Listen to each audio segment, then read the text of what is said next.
Let us take a look at policy statement. So it defines access control rules, specifying roles, members, and conditions for resource access. On the left-hand side, we have a representation JSON. On the right, YAML.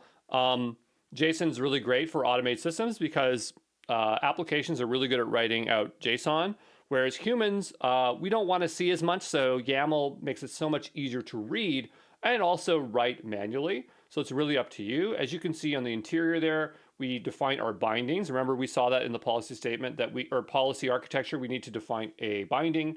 And so here we're saying this is the role and this is the member. Again, I call these principals, but here it's called members. So the members that have it. Then we have another role with another member and the conditions to when they can have it. We have e-tag and version. So we'll continue on there. The example shows a project level IAM policy retrieved with G-Cloud Projects IAM policy. So if you ran this command, this would be a way for you to view this data yourself. There are a few commands that we might want to talk about. So there is the G-Cloud Projects get IAM policy. There's the resource manager folders, and there's the org IAM policy as a means for you to see the stuff. Some limitations you need to know about policies is each resource can only have one IAM policy. Policies support up to 1,500 members or 250 Google groups. Policy changes take up to 7 minutes to propagate, up to 100 conditional role bindings per policy. Conditional roles allow up to 12 logic operators for fine-grained access. Let's talk about conditions specifically for policy statements. These are condition attributes, defined rules based on resource properties or request details such as timestamps, IP addresses, or other contextual data. We already covered this before, but we didn't show it in a policy statement. But here you can see when you look, I'm gonna get my pen tool out here.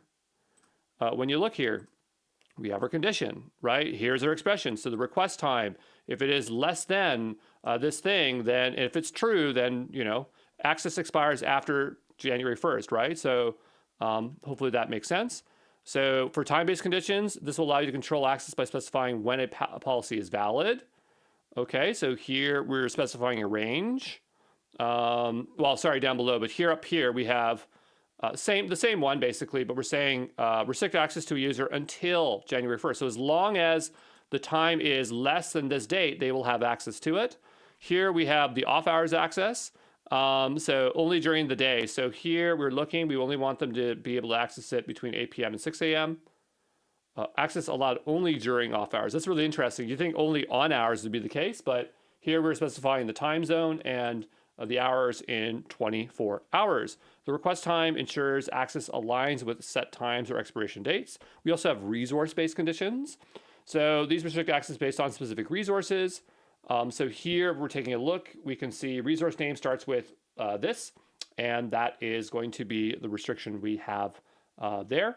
The resource.name attribute ensures access applies to only resources matching the specified name prefix, as we just saw there. What are some condition limitations of conditions? Only supported for specific services. Primitive roles are not supported. Cannot use all users or all authenticated users as members. Up to 100 conditional role bindings per policy. A max of 20 bindings for the same role and member. And there you go.